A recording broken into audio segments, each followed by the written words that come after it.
আমেরিকার একটি মিউজিয়ামে এমন একটি ডল আছে যার ফটো তোলার আগে কিন্তু আপনার সেই ডলের থেকে পারমিশন নিতে হবে, যার ভিডিও রেকর্ডিং করার আগে আপনার কিন্তু সেই ডলের থেকে পারমিশন নিতে হবে। আর যদি ওর পারমিশন না নিয়ে যদি আপনি কোনো ভিডিও রেকর্ডিং বা ফটো তুলেন না, তাহলে কিন্তু সে আপনার বাড়িতে এসে উপদ্রব করবে। সে এসে মানে অদৃশ্য কেউ এসে। নমস্কার বন্ধুরা, কেমন আছেন আপনারা? আমি রুমকি জীবনের 1001 গল্পে আবার স্বাগত জানাচ্ছি। আজকে কিন্তু প্রচন্ড একটা ভাইরাল স্টোরি, ভাইরাল ঘটনা নিয়ে চলে এসেছি, রবার্ট দ্য হন্টেড ডল। আজকেও কিন্তু হন্টেড ভুতুরে ঘটনা, অ্যানাবেলেরও থাকবে এবং রবার্টেরও থাকবে, দুটো মিলিয়ে আজকে এই এপিসোডটা বানাবো আপনাদের জন্য। তো যারা ভয় পান ভূতে, আমি যেহেতু জীবনের 1001 গল্পে বৃহস্পতিবার বিকেল 6টায় আপনাদের ঘটনা চলে আসে, কিন্তু আমার কালেক্ট করা ঘটনাগুলিও কিন্তু আমি এই চ্যানেলে শেয়ার করি, যাতে সকলকে নানা রকমভাবে আমি বিনোদন দিতে পারি। মেইন চ্যানেলে যেমন রিয়েল হরর ইনসিডেন্ট আসে, যেটা আপনারা পাঠান, কিন্তু যেগুলি আমি কালেক্ট করি সেগুলি কিন্তু এই চ্যানেলে দিই। তো আজকে ভয়ঙ্কর আছে, ভয়ের আছে, যারা ভয় পান তাদের জন্য কিন্তু আজকের এপিসোডটা নয়, ঠিক আছে? নেক্সট আরও রিকন্ডিশনেরও ঘটনা আসবে, সেগুলি শুনতে পারেন। তো শুরু করছি।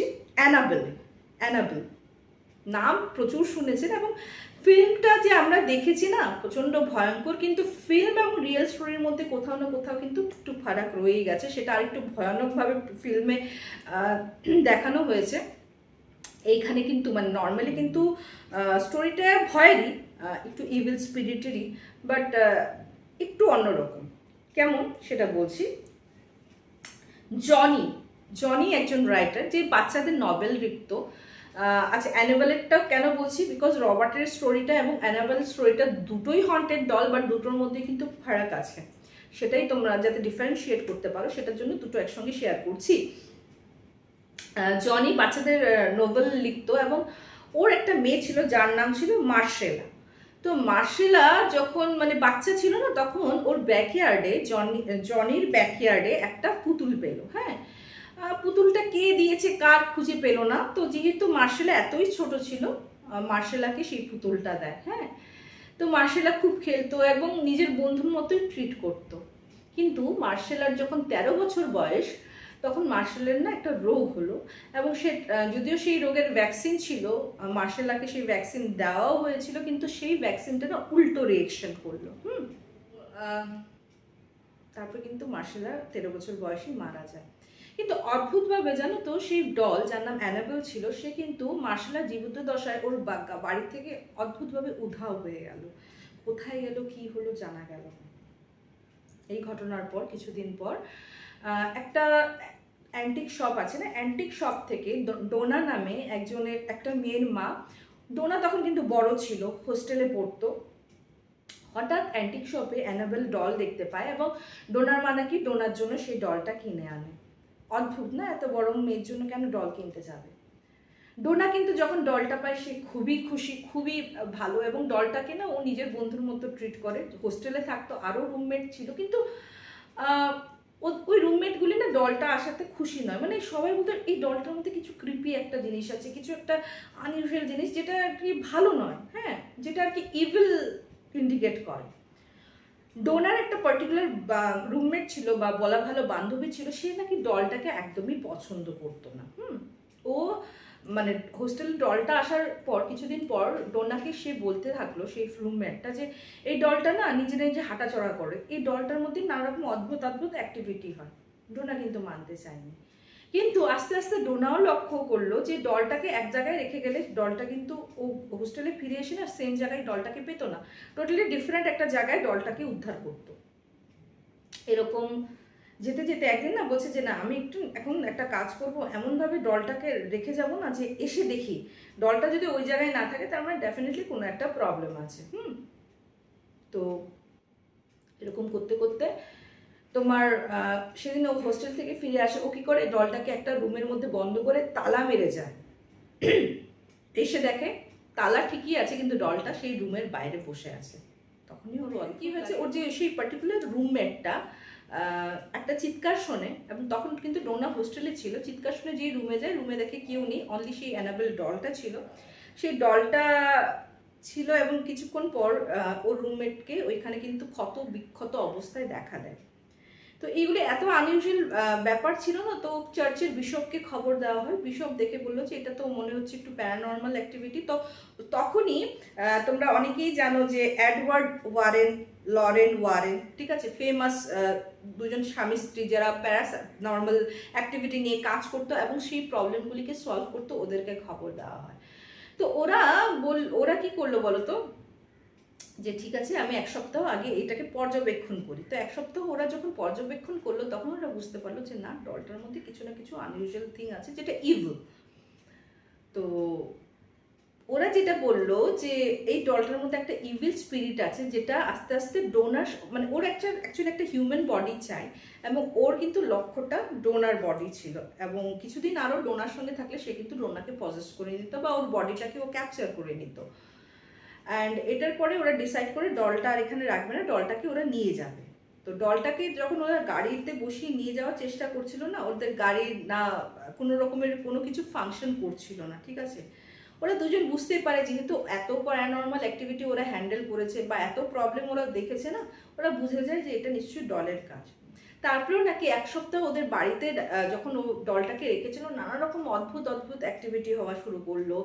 মানে ডলটাকে এক জায়গায় রাখতো, আরেক জায়গায় পাওয়া যেত, ঘর দুয়ারের জিনিসপত্র উল্টাপাল্টা করতে লাগলো। তখন ওরা নাকি স্পেশালি একটা রিচুয়ালস, পার্টিকুলারলি মন্ত্রতন্ত্র, মানে ওদের রিচুয়ালস অনুযায়ী রিচুয়ালস ওসব প্রেয়ার্স করে একটা কাচের বক্সে নাকি অ্যানাবেলকে রাখা হয়েছে। এখনো নাকি লরেন এবং এডওয়ার্ডের যে মিউজিয়াম আছে ওখানে নাকি এখনো অ্যানাবেলকে কাচের দরজায়, মানে কাচের সেই বাক্সে রাখা হয়েছে, এবং বারবার সবাইকে হিদায়াত দেওয়া হয়েছে যে আর যাই হোক তোমরা কেউ কিন্তু এই বক্সটা খুলবে না।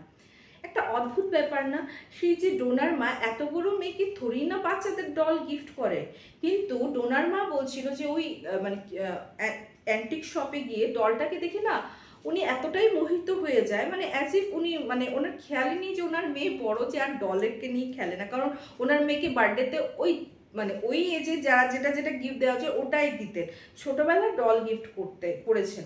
বাট এত বড় উনি নিজে বলেছেন যে আই ডোন্ট নো কেন আমি আমার মেয়েকে ওই ডলটা দিয়েছি, কারণ আমার মাইন্ডে কিন্তু ওকে ডল দেওয়ার মতো কোনো রকমের অভিসন্ধি ছিল না। তো সত্যি অ্যানাবেল তো প্রচন্ড হন্টেড একটা ডল ছিল। এখন আমি চলে যাচ্ছি রবার্টের কথায়, ঠিক আছে। তো রবার্ট, ঘটনাটার অ্যাকচুয়ালি সূত্রপাত হয় তোমার 1902 থেকে। আর রবার্ট ডলটা অ্যাকচুয়ালি রবার্ট ডলের পরে নামকরণ করা হয়েছে। তো এখানে কি হয়, একটা হাজব্যান্ড ওয়াইফ প্রচন্ড মানে কি বলবো অভিজাত ফ্যামিলির থেকে, ওর না ছেলের নাম রবার্ট। তো রবার্টকে না ওদের একজন ডোমেস্টিক হেল্পার খুব ভালোবাসতো, এবং ওর মা বাবার সঙ্গে ডোমেস্টিক হেল্পারের কিছু একটা প্রবলেম হওয়ার জন্য ওরা কিন্তু ওর কাজ থেকে বের করে দেয়, এবং কাজ থেকে বের হওয়ার আগে সে নাকি রবার্টকে পার্টিকুলার একটা ডল গিফট করে যায়। হ্যাঁ, তো ডল গিফট করে যায়, এবং পরবর্তীকালে নাকি রবার্ট এই ডলটাকে এমনভাবে ট্রিট করতে অ্যাজ ইফ জলজ্যান্ত কোনো ফ্রেন্ডের সঙ্গে ও কথা বলছে, অ্যাজ ইফ জলজ্যান্ত ফ্রেন্ড ওর সঙ্গে খেলছে, ওই রকম। মা বাবা অনেকবার বলেছে, কিন্তু ও বিশেষ পাত্তা দেয়নি। ও যেমন পুরো মোহিতর মতো মানে মোহিত হয়ে যায়, মানে হ্যাঁ বলেন না ওই হিপনোটাইজ করে নেওয়া ওই রকম টাইপের। হ্যাঁ, তো একদিন কি হয়েছে, ওর মা বাবা গুজগাছ করে গেছে, এসে দেখে রবার্ট ওনার ছেলে, যে ওনার ছেলের রুম পুরো একদম অবস্থা শেষ। তো রবার্টকে খুব বকাবকি করেছে। তখন রবার্ট ইংলিশে বলেছে, মানে যেহেতু আমেরিকার ঘটনা, বলেছে যে আমি তো করিনি, কি করেছে, বলছে রবার্ট করেছে, মানে Robert I mean to say ডলটা করেছে। হ্যাঁ, তো বলছে ডল কি আবার করতে পারে নাকি, বলছে তখন ও বলছে ট্রাস্ট মি মা, ডল তো হাসে, এই ডলটা হাসে আমার সঙ্গে কথা বলে, আর এগুলি সব ডল করেছে। এই কথা কে বিশ্বাস করবে, রাইট? বিশ্বাস করে না। তো একদিন কি হয়েছে, হঠাৎ রবার্টের রুম থেকে রবার্টের খুব জোরে জোরে চিৎকার আওয়াজ শুনে ওর মা বাবা দৌড়ে যায়, গিয়ে দেখে রবার্ট হাঁপাচ্ছে। তো বলছে কি হয়েছে, তুই হাঁপাচ্ছিস কেন? বলছে এই ডলটা না আমি চেয়ারে বসিয়ে রেখেছিলাম, এই ডলটা আপনি উঠে উঠে দেখো আমার পায়ের কাছে এসে বসে রয়েছে। প্রথম মা বাবা কিন্তু বিশ্বাস করতে চায়নি। তারপরে কি হয়েছে জানো, ওই আশপাশ যে নেবার আছে না, ওরা কমপ্লেন করা শুরু করলো যে তোমাদের বাড়ির জানলা দিয়ে না এরকম ডল পুতুলকে বসতে দেখা গেছে, তুমি তোমার ছেলে কেউ যখন বাড়িতে থাকো না, বাড়ির থেকে কিন্তু অদ্ভুত অদ্ভুত আওয়াজ, কান্নার আওয়াজ আসা শুরু করে। যখন নেবাররা এরকম কমপ্লেন করা শুরু করলো, তখন ওরা ভাবলো সত্যি কিছু একটা প্রবলেম হবে। কিন্তু যেই নেবারগুলি কমপ্লেন করলো, ওদের বাড়িতেও যেন তো আনইউজুয়াল ঘটনা শুরু করলো, অ্যাজ ইফ ওরা যে মানে ওই ডলটার ব্যাপারে কমপ্লেন করে এসছে না, ওর জন্য ডলটা বোধহয় ওদের থেকে মানে বদলা নিচ্ছে ওরকম টাইপের। হ্যাঁ, তো হাজার বলেও তো কোনো কিছু হলো না। তো তখন কি করবে, কিছু করার নেই, কি আর বলবে, এখন তো ওই ডল বদলা নেওয়া শুরু করেছে। তখন এইসব যখন কমপ্লেন আসতে লাগলো, তখন নাকি তোমার রবার্টের মা বাবা সেই ডলটাকে নিয়ে একটা বাক্সে পুড়ে দেয়, এবং বাক্স পুরো 3-4 দিনের মধ্যে যেমন ওনার ছেলে রবার্টের কিন্তু সব মুখভঙ্গ হয়ে যায়, ও আর নাকি পুতুলের কথা বলেনি, এবং ওরা ওই জায়গাটা চেঞ্জ করে অন্য একটা বাড়িতে চলে যায়, শিফট করে যায় অন্য বাড়িতে, ঠিক আছে। শিফট করার পর তো সেটা বক্স থেকে কিন্তু আর বের হয় না, এবং ডলকে পড়তে নাকি ওরা অন্য শহরে, মানে ফ্রান্স, মোস্ট প্রবাবলি ফ্রান্স না প্যারিসে পাঠিয়ে দেয়। তো ডল তো মানে রবার্ট কিন্তু অ্যাকচুয়ালি ডলটার কথা প্রায়শ ভুলেই গেছে, আর যেহেতু বাক্সবন্দি ডলটা কিন্তু আর কোনো রকমের অ্যাক্টিভিটি করছে না। তো ওখানে ও বড় হলো, পড়াশোনা করলো, এবং আমরা জানি পাশ্চাত্য দেশে নিজেরা যখন পছন্দ করে বিয়ে করে ওরা কিন্তু মা বাবার সঙ্গে থাকে না। তো ওখানে একটু মেয়েকে ওর পছন্দ হলো, রবার্টের বিয়ে করলো, করার পর যখন ও আবার দেশে ফিরলো, কিন্তু মা বাবার বাড়িতে না, অন্য বাড়িতে থাকলো, তখন ওর ওয়াইফকে বললো আমার না অনেক ছোটবেলার স্মৃতি আমার মা বাবার কাছে আছে, চলো আমার মা বাবার থেকে নিয়ে আসি। তো নিতে নিতে ওই বক্সের ডলটা পায়, এবং ও তখন মনে পড়ে যায় আরে ছোটবেলার তো অধিকাংশ সময় আমি এই ডলটার সঙ্গেই কাটিয়েছি। ডলটাকেও আবার নিয়ে আসে, এবং ডলটা আবার বাক্স বন্দির থেকে মুক্তি পেল, এবং তারপর জানো তো ছোটবেলার যা যা অবস্থা ছিল এখনো কিন্তু সেই সেম থিংই হওয়া শুরু করলো। ফর এক্সাম্পল, রবার্ট কিন্তু সেই ডলটা ওই বাচ্চাদের মতো ম্যাক্সিমাম টাইম ওই ডলটার সঙ্গে স্পেন্ড করা শুরু করলো, কথা বলতো। ওর ওয়াইফ বললো তুমি পাগল নাকি, একটা ডলের সঙ্গে কথা বলছো? তো বলছে আরে ছোটবেলাও আমার সঙ্গে কথা বলতো, এখনো কথা বলে। ওর আশেপাশে নেবাররা সেম ছোটবেলার যে আগের নেবাররা যা যা এক্সপিরিয়েন্স করেছে ওরাও সেম এক্সপিরিয়েন্স করা শুরু করলো, এবং যখন ওরা কমপ্লেন করলো এগেইন নেবারদের সঙ্গেও কিন্তু এরকম অদ্ভুত অদ্ভুত কাজ শুরু হলো।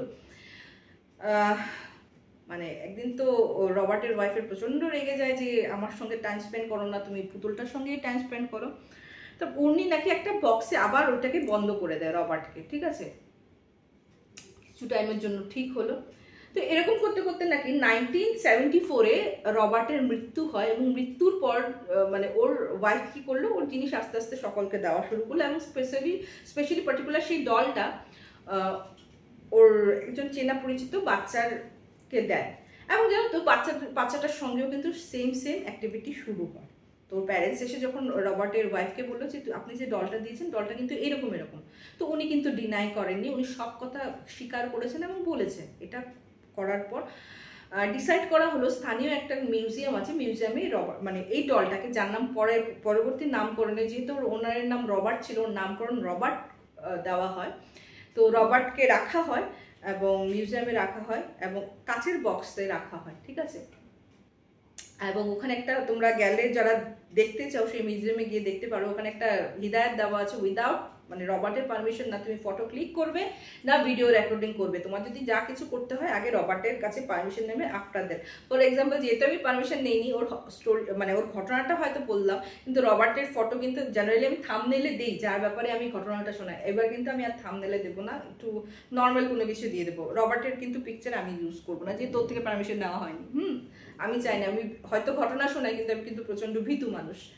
যাই হোক, একবার কি হয়েছে, একজন ফটোগ্রাফার গেছে, এবং রবার্টের ব্যাপারে তো সবাই জানাজানি হয়ে গেছে। ইনফ্যাক্ট মানে রবার্টের যে মালিক, যার নাম রবার্ট, যে মানে মারা গেছে, ওর স্ত্রীকে যখন জিজ্ঞেস করা হয়েছে, উনি তো সব কথা বলেন, হ্যাঁ আমার হাজব্যান্ড সেই ডলটা এরকম এরকম করতো, এবং অবভিয়াসলি এটার প্রচার হয়, এবং মিউজিয়ামের তো খাঁচাখাঁচ মানুষ আসতে থাকে। তো একজন ফটোগ্রাফার আসে, এবং ওই ব্যাপারে জানতো যে উইদাউট রবার্টের পারমিশন কিছু করলেও কিন্তু প্রবলেম করে। তো একদিন কি করেছে, ও উইদাউট রবার্টের পারমিশনে না নিয়ে ও ফটো তুলেছে, প্রায় 50টার মতো ফটো তুলেছে, এবং ঘরে গিয়ে দেখে কোনো ফটোই আসেনি। নেক্সট দিন ও ভিডিও রেকর্ড করে নিয়ে গেছে, ভিডিও রেকর্ডিংয়ে কিচ্ছু আসেনি। তা এরকম করার পর 3rd নম্বর দিন ওর ঘরে নানা রকম প্রবলেম হওয়া শুরু করে, মানে যেমন ওর জিনিসপত্র মানে উল্টা করে দেওয়া, ওইরকম টাইপের শুরু হয়। তো যখন মিউজিয়ামে যায়, এবং মিউজিয়ামে যে কেয়ারটেকার ছিলেন ওনাকে বলেন যে আমার সঙ্গে এরকম এরকম হয়েছে। বলছে কেন, তুমি ওখানে ইয়েটা দেখো নি, ওখানে যে লেখা আছে যে উইদাউট ওর পারমিশন তোমার কোনো ফটো নেওয়া বারণ। বলছে তুমি ওর থেকে পারমিশন নিয়ে করো, দেখবে আর কিছু হবে না। ঠিক সেই ফটোগ্রাফার নাকি রবার্ট ডলের কাছে যায়, বলছে যে প্লিজ আমি তোমার ফটো তুলছি, পারমিশন দিয়ে দাও বলে যখন ফটো ক্লিক করে, ওকে বলে যখন ফটো ক্লিক করে, তখন কিন্তু ঠিক রবার্টের ফটো ক্লিক হয়ে যায়। অ্যান্ড দ্যাটস ওয়াই তোমরা হয়তো ইন্টারনেট সার্চ করলে, নেট সার্চ করলে রবার্টের কিন্তু ফটো তোমরা পাবে। তো অ্যাকচুয়ালি অ্যানাবেল অ্যান্ড রবার্টের মধ্যে কিন্তু ডিফারেন্স এটাই ছিল, যখন ওকে কমপ্লেন করতো নেবার হোক বা ওর নামে কমপ্লেন, যেমন বাচ্চাদের নামে কমপ্লেন করলে ওরা রেগে যায় না, তো সেই অভিভাবকদের মানে যদি কোনো পার্শ্ববর্তী পাড়া প্রতিবেশীরা যদি কমপ্লেন করে ওদের ব্যাপার, ওদের উপর একটু রাগ থাকে, রবার্টও কিন্তু সেম করতো। অ্যানাবেল কিন্তু সত্যি একটা ইভিল ডল ছিল। তো আমার ভাবলাম যে দুটো ঘটনাই তো জানি, ওয়াই নট তোমাদের কাছে প্রস্তুত করি, তোমরাই ডিফারেন্সিয়েট করো এবং তোমরাই কমেন্ট সেকশনে কমেন্ট করো কেমন লাগলো ঘটনাটা। এরকম আরও ঘটনা আসতে থাকবে, তোমরা দেখতে থাকো। শুধু ভূতুরে কেন, আমি কিন্তু দৈবিক ঘটনা, এমন এমন কিছু পার্টিকুলার মন্দিরের ঘটনা নিয়ে আসতে চলেছি যা হয়তো শুনলে তোমরাও অবাক হয়ে যাবে যে ভারতবর্ষে এইরকম মন্দিরও আছে যার কথা আমরা শুনি করছি। চেষ্টার মধ্যে কিন্তু তোমাদের সাপোর্ট দরকার। তো চলো বন্ধুগণ, আজকে এপিসোডটা এখানেই শেষ করছি, খুব তাড়াতাড়ি দেখা হবে। Till then bye bye, see you soon, নমস্কার।